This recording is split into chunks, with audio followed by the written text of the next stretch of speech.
Yeah, okay. So welcome everybody. And we're just talking about studying pediatrics and child health at UCL. This is a rather nice picture of the main campus. I'm Helen Bedford. I'm one of the co-directors of the programme, Professor of Children's Health. And this is where most of the action takes place. So this is the Institute of Child Health, where we're all based, and the library and those sorts of things are there. Why would you want to study with us at the Institute of Child Health? Well, we're part of the Faculty of Population Health Sciences, so that's where we sit. And our institute, the UCL Great Ormond Street Institute of Child Health, together with Great Ormond Street, which is his clinical partner, which just sits behind us, forms the largest concentration of children's health research in Europe. So it's a very good place to study from that perspective. You will be mixing every day with some of the leading experts in their field. So here we are, that's me. I've introduced myself. I'm one of the program directors. And Erwin, would you like to introduce yourself? Yes, thank you, Helen. My name is Erwin Pauws. I'm the other co-director of the MSc program. I'm a biomedical scientist by trade and have been running this program for a good few years now. And I also run the research project module that you will hear more about later, which is one of the major attractions, I want to say, of this MSc program. So very nice to see you. Thanks, Erwin. Justin.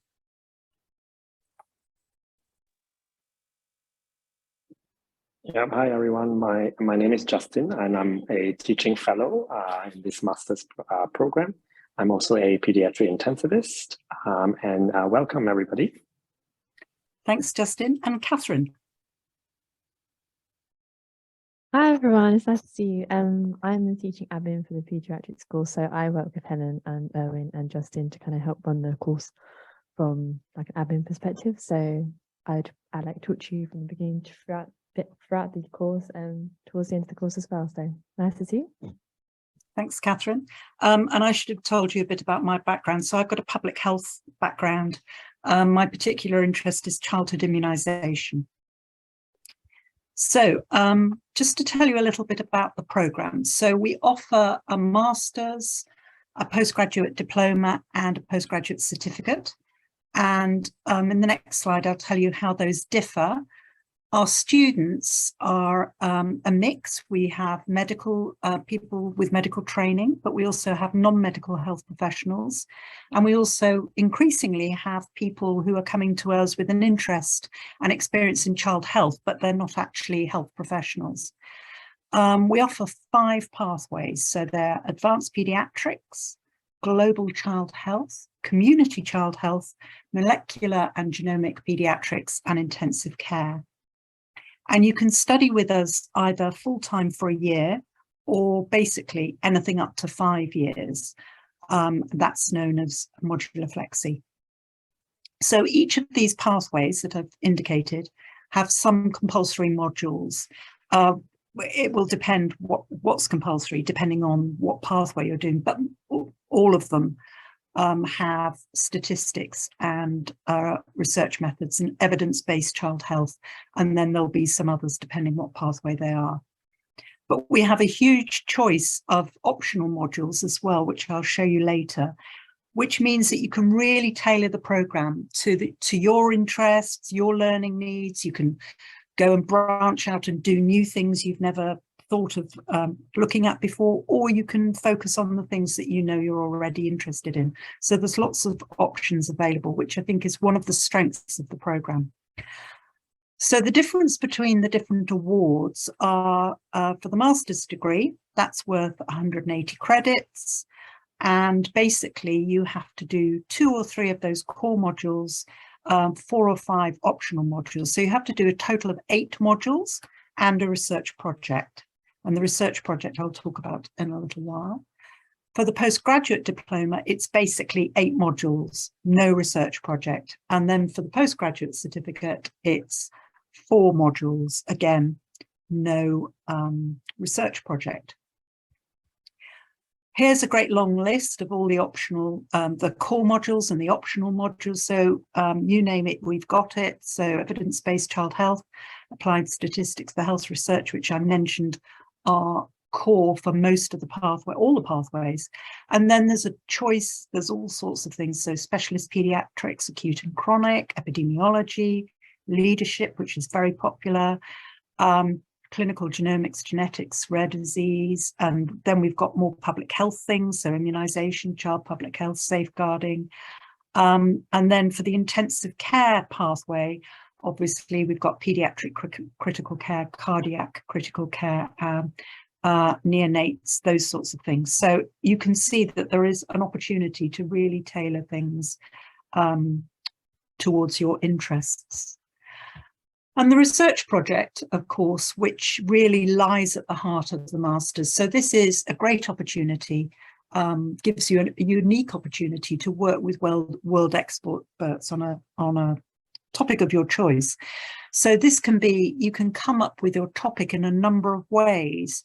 We have a list where supervisors have offered a particular project that you might be interested in, or you can come up with your own topic.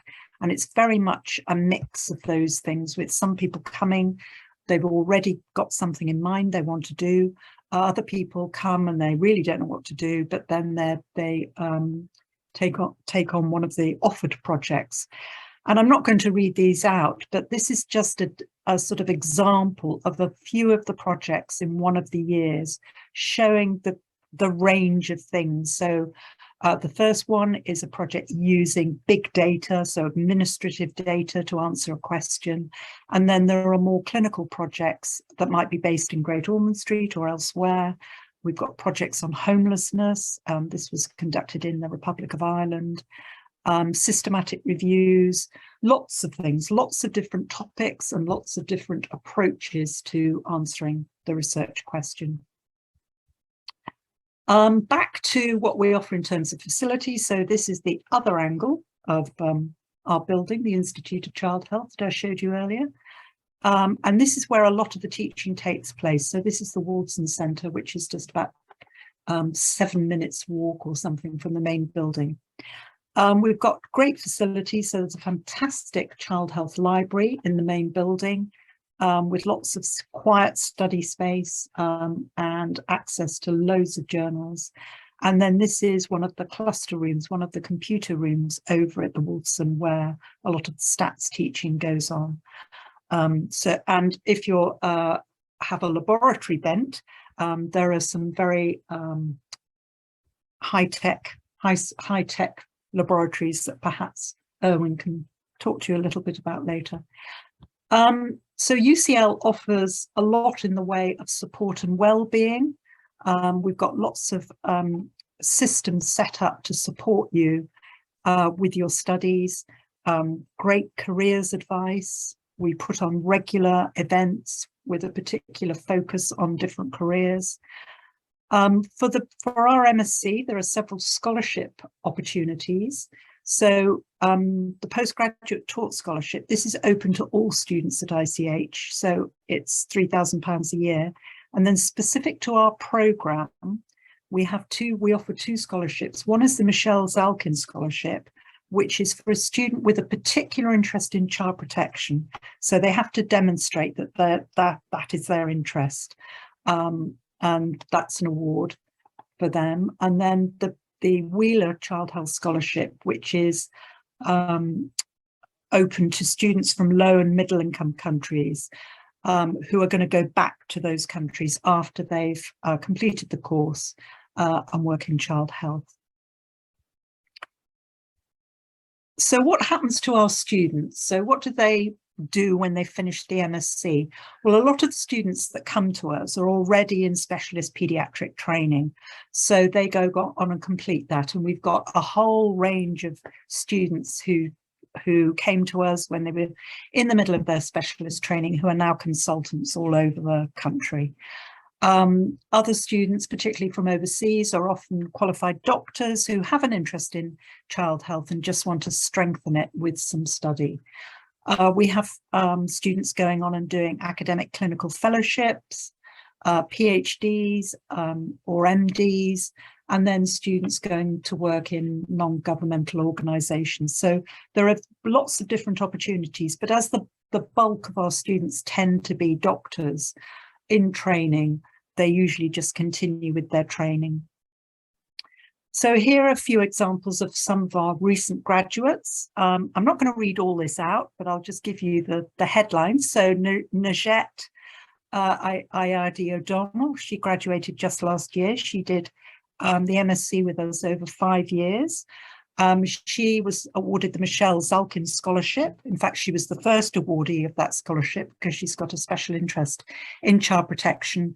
And this gave her the real opportunity just to actually take time out from her training and actually think about things. So she talked about it. It allowed me to have the thinking space in my professional career to delve deeper into aspects of child health. She's now a consultant paediatrician at University College London with a special interest in safeguarding and in adolescent medicine. And she also teaches for us on a number of modules. Here are 3 of our students who actually were with us at the beginning of the pandemic. So on the left, we've got Dr. Iviolua Adeoti from Nigeria. She was awarded the Wheeler Scholarship. Luisa Moraes Texera from Brazil, and Swet Yin Chow from Malaysia. So all those students started with us as full-time students from overseas, and then the pandemic hit. So that, as you know very well, that was 3 years ago. And that obviously disrupted things very much, but they all completed their program, and these slides will be available obviously on the recording, but Dr. Adeoti completed her dissertation, and you can see that she's gone on and published that. So a lot of our students go on and publish their research projects in journals, which is a really important thing to demonstrate. And then finally, an example of a student who's from a non-medical background. So Arabella came to us with an undergraduate degree in anthropology and archaeology, and she took the MSc because she in pediatrics and child health, global health, in order to develop skills necessary for her to have a career in global child health. So after completing the course, she was successful in getting a job working for a non-governmental organization in Madagascar, where she now is as we speak. And she's enjoying that very much indeed, and she learned a lot of skills through the course that enabled her to get that job. So some demonstrations of different things that our students have gone on and done. So time for you to ask some questions. We're going to be joined by the students, our current students, in about 10 minutes. Erwin, did you want to say something about the laboratory facilities for people who might be interested in that? Yes, I can do that. I mean, the Institute of Child Health is a real has a real mix of research going on. There's epidemiology, for example, and there's wet lab research going on at the same time. And a lot of the laboratories work in areas like developmental biology, studying the embryonic development, leading to congenital disorders, which are so important in the early phases of a child after birth. And a lot of stem cell research happens at our research, using stem cells to develop new treatments to childhood diseases. And yeah, as Helen says, our laboratories are high tech, recently refurbished, and really good places to work. If you're on the molecular pathway, which is going to be the likely pathway you will choose if you're interested in in sort of the biomedical side of child health. Thanks, Erwin. So does anybody have any immediate questions, or would you like to tell us a little bit about yourselves and why you're interested in the programme? Hi. Hello. Hi. Hello there. Hi, good evening. So I am Rosella. I come from Italy. I'm a pediatrician, but actually I work 9 neonatal intensive care units.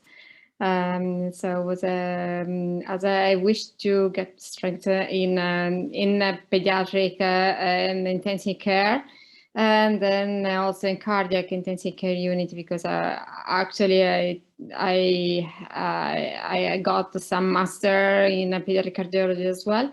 So I was wondering about what is eventually further than other than a research program or some theoretical aspect of the course. I mean, if there is some part, for example, at the Great Ormond Street Hospital, practical to improve my skill.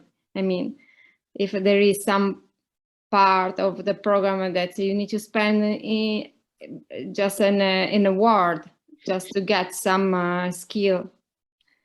We don't actually offer that as part of the program. It is a theoretical program. Okay. You can apply to do observerships in Great Ormond Street. Ah, okay. But you know, it is theoretical. So if you wanted to organize that, it would have to be sort of separate from the program. Oh, okay. Yeah, sure. Okay. But at the same time, having said that, a lot of our modules, especially the intensive care modules that I suspect you would be interested in, they are taught by doctors at Great Ormond Street Hospital or at University College Hospital. Oh, okay. So you will definitely see these people and hear from them and learn from them, but clinical, practical placement in the hospital is not a part of the course as standard. Oh, okay. Okay. Thank you. And of course, you know, it's quite good to make these connections with the people, even if you're not actually in the hospital. You can make connections. And then depending on what research project you did, of course, you may well, you know, Sure, have access to the hospital. So I've got from May, I'm nearing the end. Oh, it's gone. Where's it gone? Where's the chat? I'm nearing the end of my 3rd year as a children's nursing student, particularly interested in intensive care in the future. So I'd like to explore it. Oh, great. That's good, May. Thanks. Well, I'm a nurse. I've got a nursing background. So everybody is welcome. Yeah, and especially with if your interest is in intensive care, we have 4 intensive care modules now. So there's plenty of for you to choose from if that's your area of interest. Now we've got Andrew who's joined us. Hi, Andrew. Hello. How are you? Not too bad. How are you? Very well, thank you. So, Andrew, we've got a few people who are interested in the program. I've just given them a little overview of the program. Andrew is one of our current students. And maybe you'd just like to say a little bit about your background and why you're doing the program and only nice things about the program. So hi everyone, I'm Andrew. I'm from Indonesia. So my academic background, I just finished medical school 2 years ago.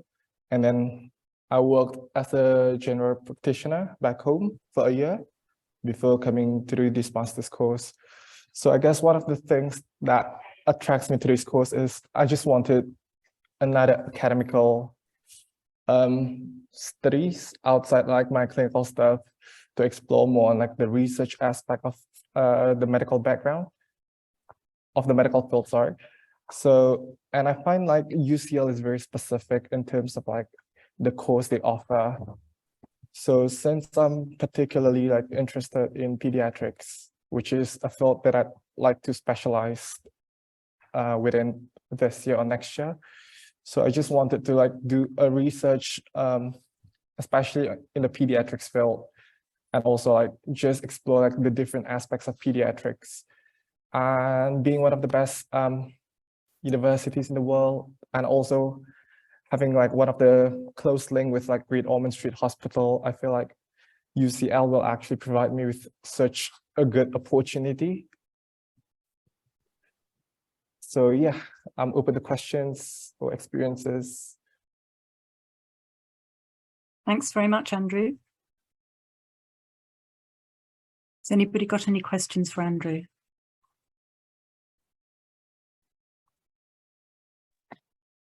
Hello. Hi, Mariana. Hello. Hi, this is Mariana. I'm a pediatrician.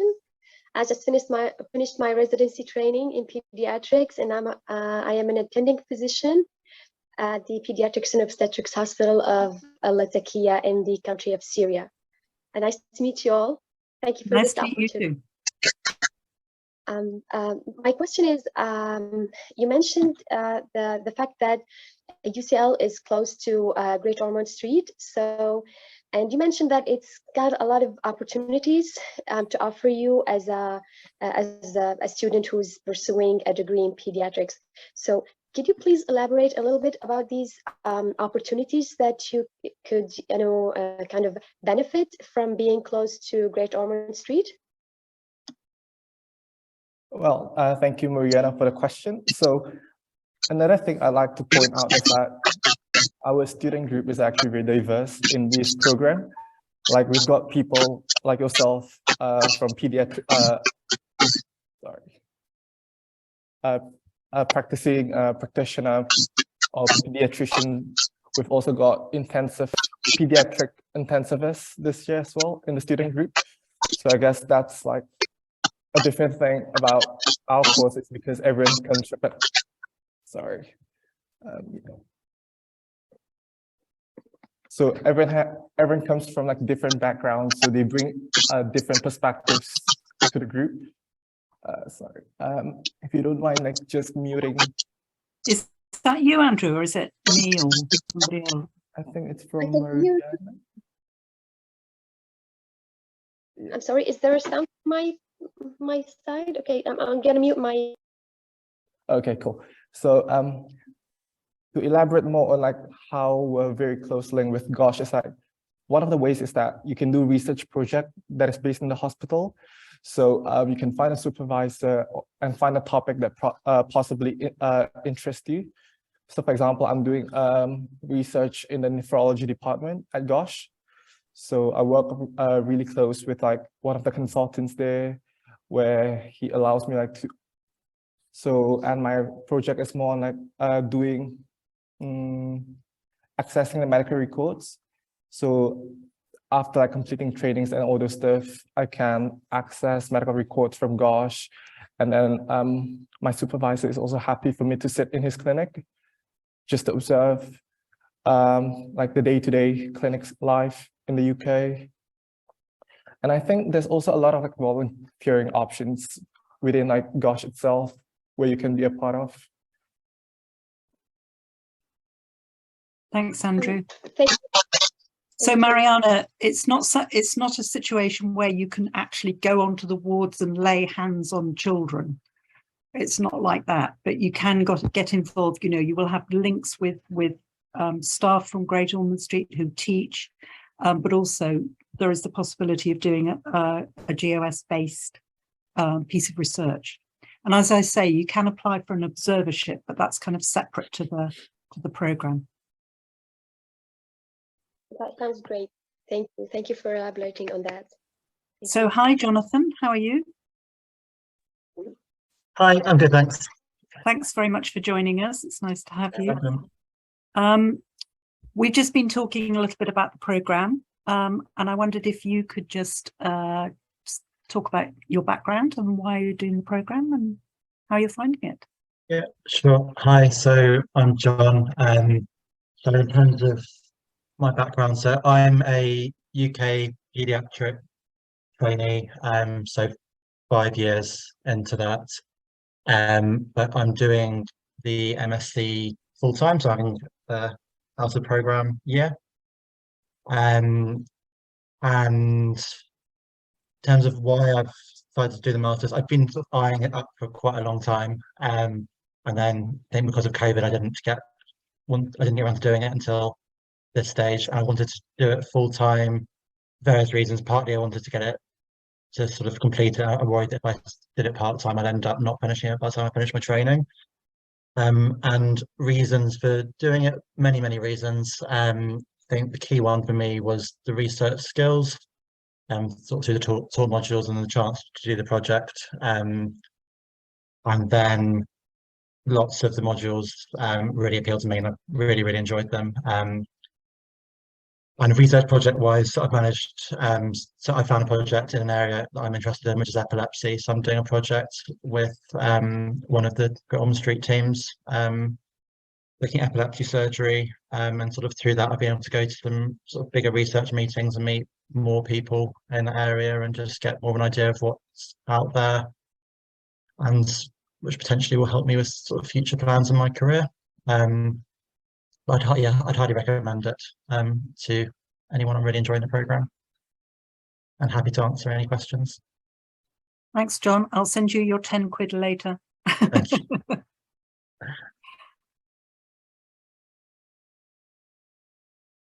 That's lovely. Has anybody got any particular questions for John or Andrew before we introduce Keddy?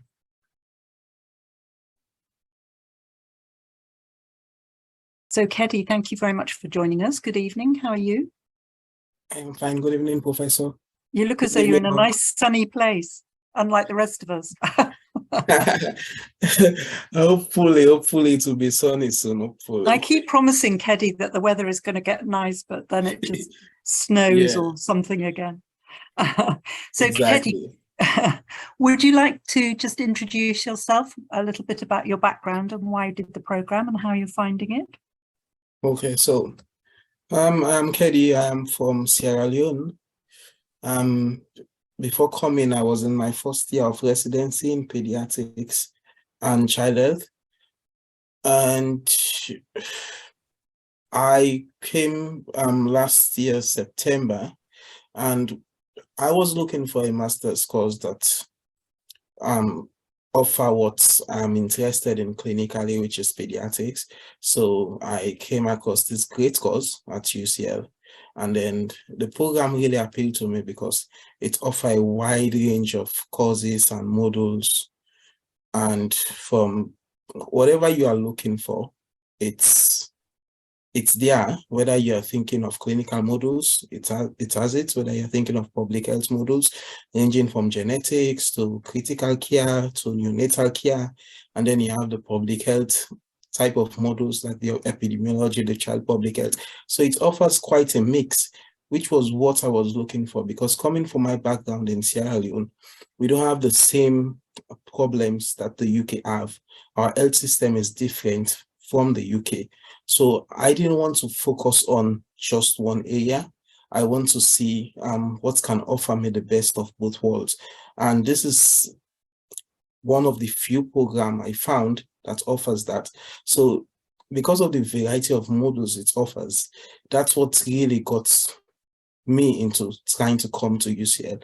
So far, it has been nice. It has been, well, it has been good for the most part, even though it has some difficulty also. But there are a lot, what I find interesting in UCL is there is a lot of support from the tutors, other students, and the community as a whole. And it's also an undergrad and postgrad university, so there are a wide variety of things you can do depending on your interest.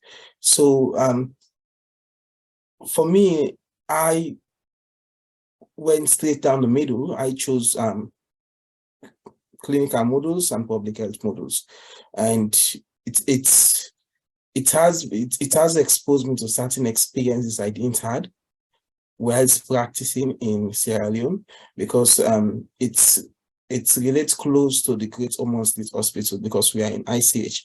So basically, you have like doctors, professors, clinicians coming and then lecturing you, and you see the difference with how you practice medicine coming from the background that I am, and then that will really enlighten you to probably take the next push in your career. So it's basically like it's a highly integrative course, and there are different pathways. I'm in the advanced pediatric pathway, and some people are in the global health pathway. So for advanced pediatrics, as I said, it's really up to what you want and your interest. But whatever your interest is in the pediatric field, there is a module for you. So basically, you have three core modules you have to do. I think it's research project reports, evidence-based child health, and applied statistics for health research. And then you have like a pool of modules to choose from, 5. So it's all about your interest and what you see is going to be the next step in your career. So I'm also interested in population health, and part of my research project is got to do with population health because I'm doing a project on asthma and obesity in low and middle income countries. So it can offer you that. There are other people doing clinical projects. So whatever your preference is. So if you're going to take anything from this talk, I believe what you should take is whatever my preference is, whatever plans I have for my career, this course offers a variety of modules I can choose from that will play a role in my future plans. So life in UCL as a whole is quite fun, it's quite exciting. There are a lot of societies to choose from. I'm part of some. And like I said, there's a lot of support, there's a lot of community help if you want. So I didn't regret choosing it, and then I will recommend it to any one of you who wants to further your studies in pediatric and child health.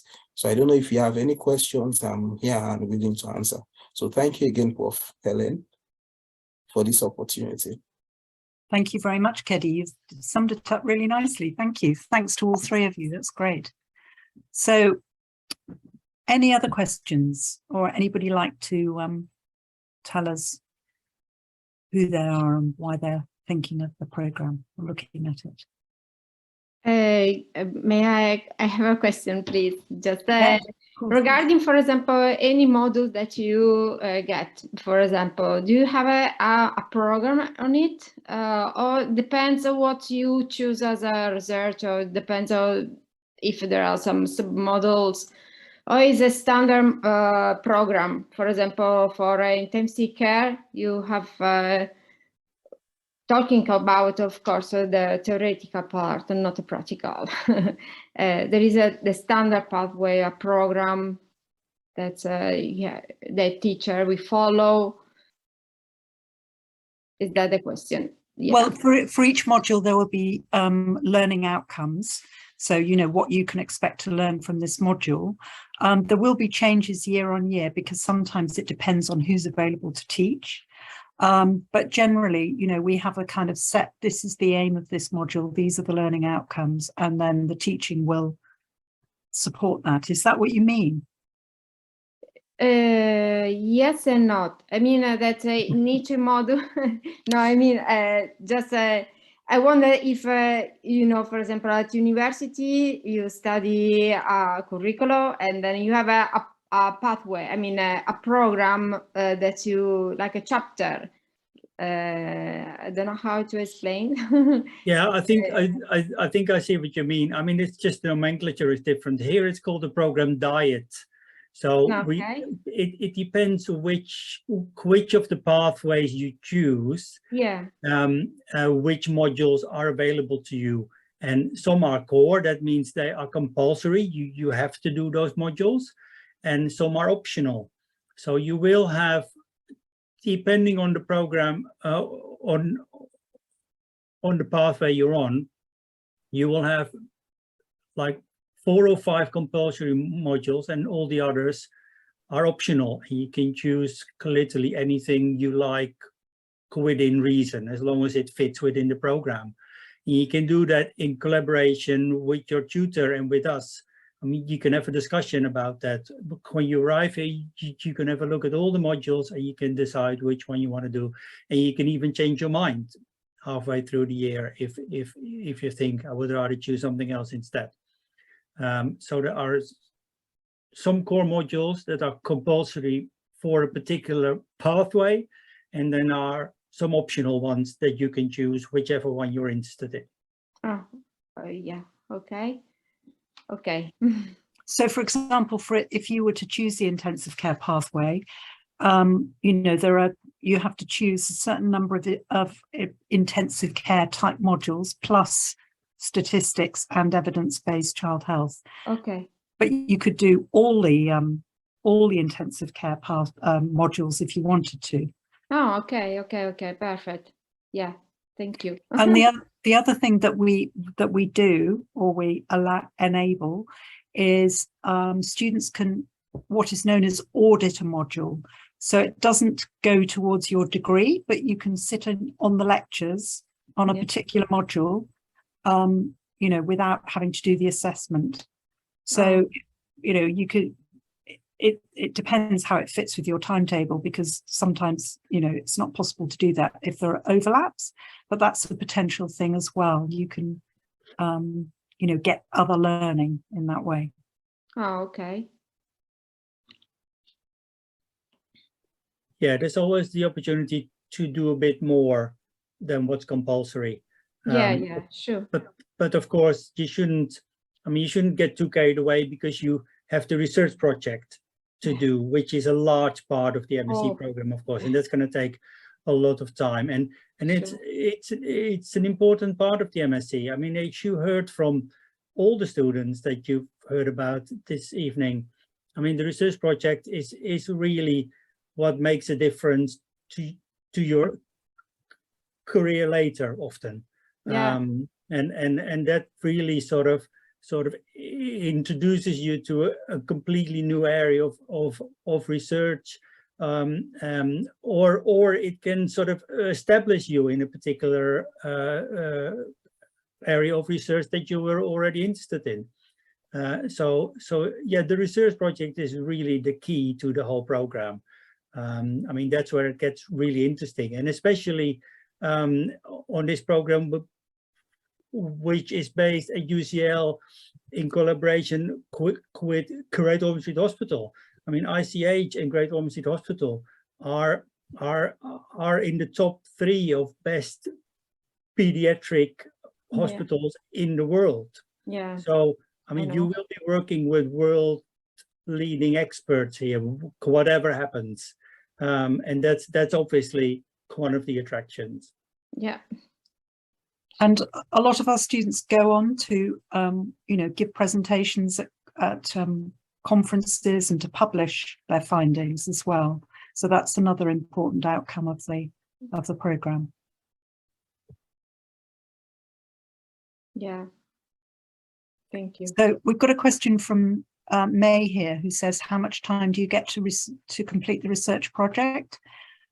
Well, how long is a piece of string, really? If you're doing the course full time over 1 year, then obviously you have the whole of that year to do the research project. But, you know, there will be quite a lot of time taken up with modules and doing assessments associated with those modules. But it's something that runs along throughout the whole year. The sooner you can get going with it, the better, obviously. But usually the sort of the program runs from September to September, so you have to submit the project in the beginning of September at the end of the year, and usually the summer months are there isn't so much teaching or no teaching, and that's when a lot of people do a lot of the bulk of the research project, a lot of the writing up. Yeah, I think officially it's 60 credits, isn't it? Yes. So it's 600 hours of study. That's what's sort of set aside officially for your research project. But that's because it's a research project, it depends entirely what you're doing and how much time you want to spend on it. I mean, some students do it in less and some students spend a lot more time. But 600 hours is sort of the average. I don't know exactly how many days that is, but yeah, it's a good 3 months and a bit.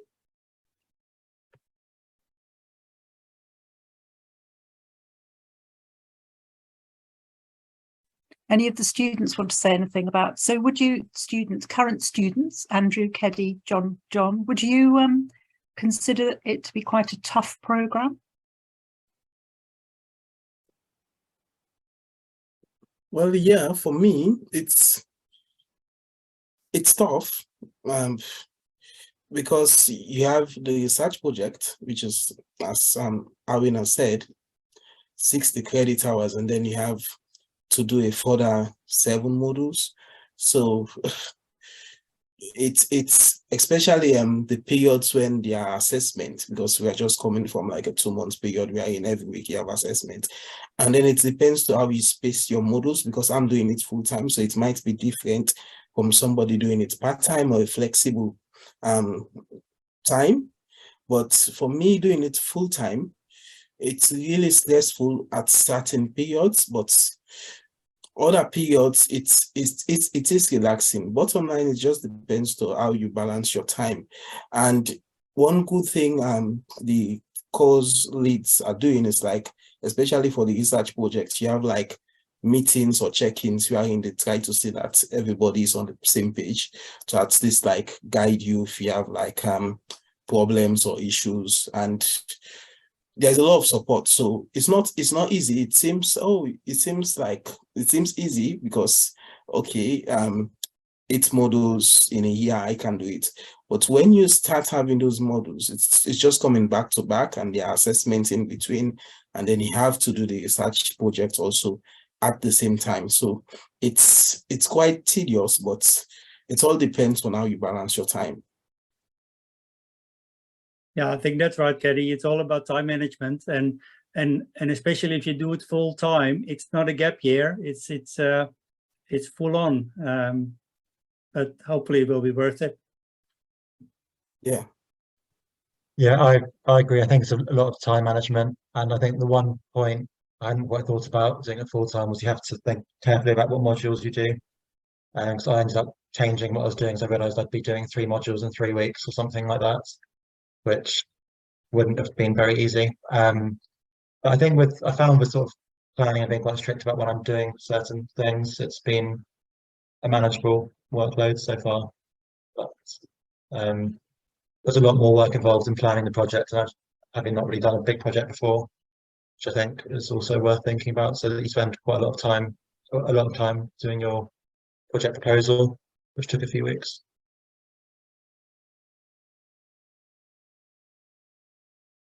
The last question, may I?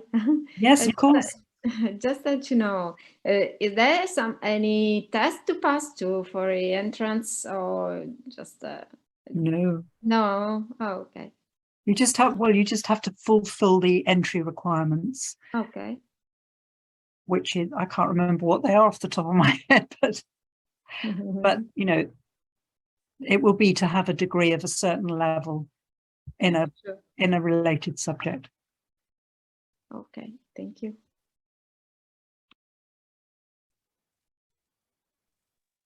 Hello again. Hi. I have to. Okay. So sorry. Have you got a noisy parrot in the background?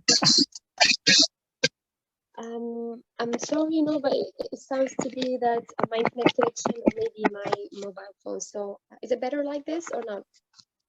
Yeah, that's good. Yeah. So it's the facing of the phone. So I'm sorry for that again. No, that's okay.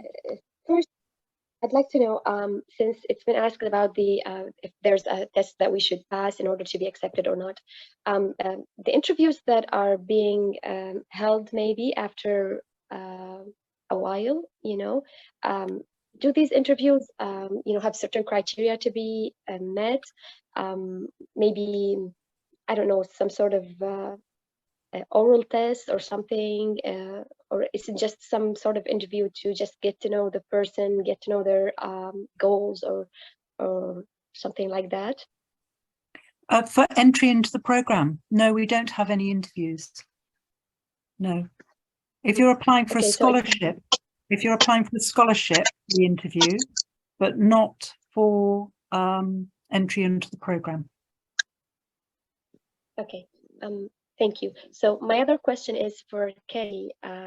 It's nice to share your experience since you're coming from a low or middle income country. Since this topic touches me a lot because I come from a low and middle income country, which is also a country in a state of war and in a recent natural disaster of an earthquake. So I was wondering, were you able during your study for this master's to link some ideas, to be able to link the expertise that you are learning at UCL to possibility of working or maybe coming back to your country, kind of participating in the healthcare sector in pediatrics and in a low and middle income countries in a more of can we say hands-on manner, a practical manner, not just information and stuff like that. So can you kind of give some explanation if you were able to do so? Okay, well, yes. I haven't gone back yet, but I'm only saying this from the point of what I've learned, what I'm learning, whether it's going to be applicable back home. I think that's your question, right? Exactly. So, like I said, the program offers a variety of models. So me coming from a low middle income countries, I know the problems that do exist in those countries. So I know what I need in terms of what I need that will help me going back. So I chose models that will help me a lot when I do go back. And so far, the models I chose, that's when you get to them, is going to be applicable for me when I go back. I've learned a lot. I've learned to do a lot of things. One of the things you learn is how to do research, which is number one priority. And because, when practicing in our setting, not much of our clinical decisions are backed up by evidence. So the first thing this course learns you is how to do research, how to find the evidence out there that will inform your decisions in the clinics or even the informed policy making. So you learn how to synthesize this evidence, find this evidence, do research on your own that will inform policies and make changes. So to answer your question directly, it all depends on the model you chose, and it all depends on how you apply what you've learned. But definitely the course do give you the tools for what is necessary in your setting. So that's why it's quite a dynamic course, because you have the choice to choose from a range of models that have experts lecturing or teaching this course, and it's going to be applicable when I go back home.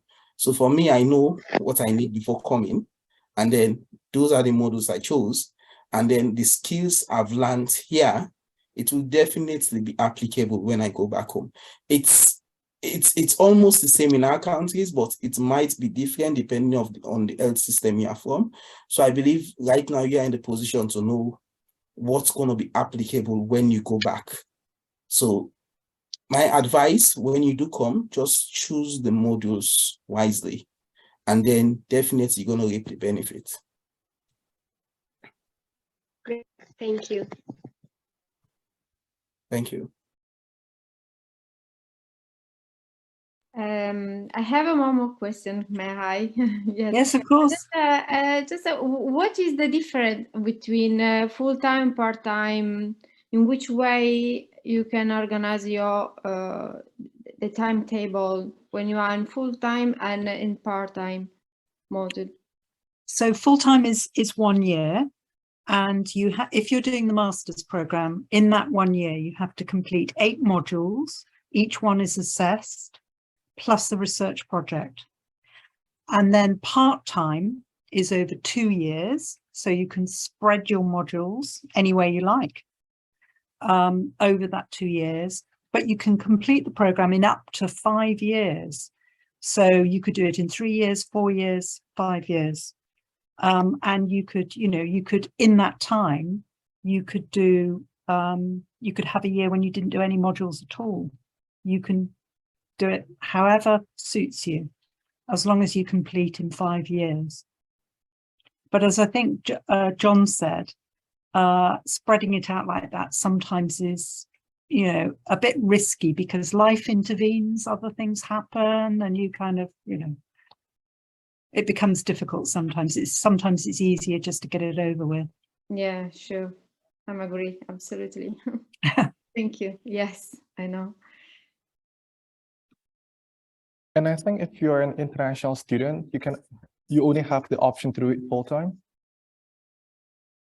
I'm not 100% sure on this, but I feel like I've seen it before. Like, you can't do it part-time if you're an international student.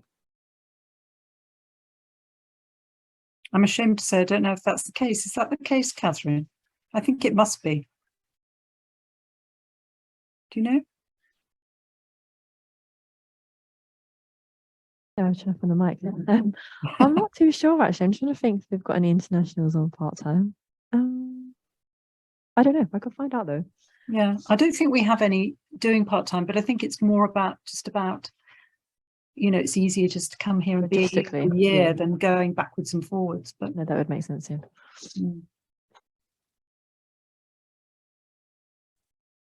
I think it has to do with like the visa requirement as well. I was just about like to say the number of hours you have to satisfy. Yeah. For the student. Absolutely. Yeah. Yeah, I think you're right, Andrew. I think because I was going to say we have international students on a part-time, but they're usually from Ireland, and there the visa requirements are different. So yeah, it depends on the visa requirements whether you're able to do the course part-time. I suspect Italy will be easier than sort of a country outside of Europe. Yeah, sure.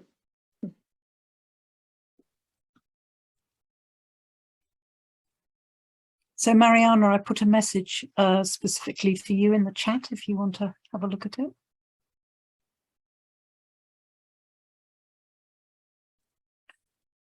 Any other questions? Anything from Katie?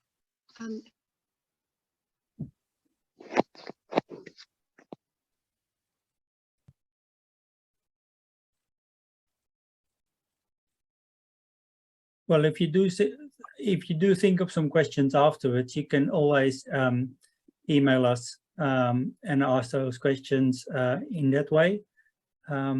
So please don't worry if you log off and you suddenly remember this very important question that you want to ask. You can still ask us later. So I've put my email in the chat. Very happy to answer questions, although you can see that other people like Andrew know more about things than I do.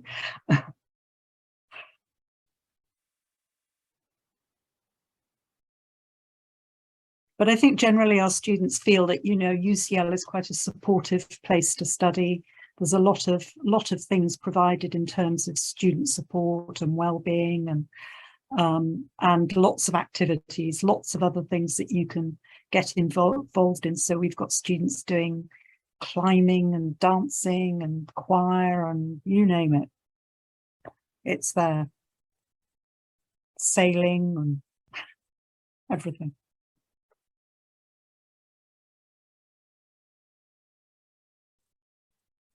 Okay, well, I think if everybody has got, so Mariana, you might like to look at this that Andrew's just put in the chat, spotlight on one of our students. But if everybody has got enough information, doesn't want to ask us anything, I'd just like to really thank the students very much for joining us. Really appreciate it. And say good night. Thank you, and who knows, we will see you again soon. Yes, hope so. Bye-bye. Bye. Thank you. Thanks so much. Bye. Bye-bye.